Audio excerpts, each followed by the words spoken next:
How to fix your laptop speakers are not working, but your headphones are. So if you can hear sound from your headphones, but you can't hear anything from your laptop speakers, then I'm going to show you a couple of ways on how to go and solve this issue. So the first thing you'll need to do is come down to your taskbar on the bottom right hand side and just right click on the volume icon and then just press sound settings. You can then come down to output, and this is where we need to select our laptop speakers. So if it's currently set to your headphones, make sure your laptop speakers are selected like this. Come down to the volume and obviously make sure this is turned up. You could then scroll down to more sound settings and go and click on the playback tab. Now you need to make sure that your speakers are enabled and also set to the default device. So just locate your laptop speakers from the list like this. If they're currently disabled, you can just right click and press the enable button. And you also need to make sure they're set to the default device by pressing set default. You can then right click on them and press properties. Click on the advanced tab. You can try turning off enable audio enhancements. And you also need to make sure that these other three options here are ticked like so. Once you've done this, press apply and OK.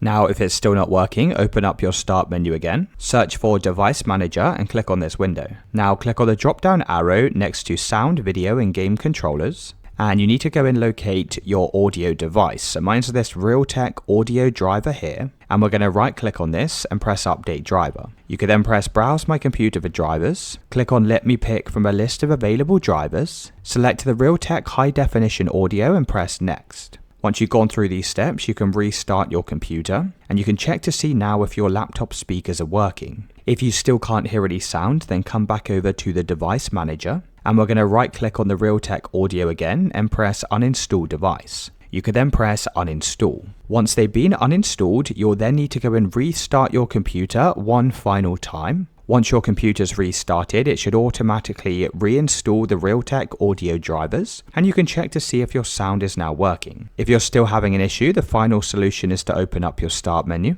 You could then click on settings. In the left-hand side, select Windows Update, and click on the check for updates button. If there's any updates available, make sure to go and install these now. You can then scroll down to advanced options, and then click on optional updates. You'll also need to make sure that all of your drivers are fully updated from here. So just go and check all of these different options and press download and install. And once you've done this, your laptop speakers should now be working.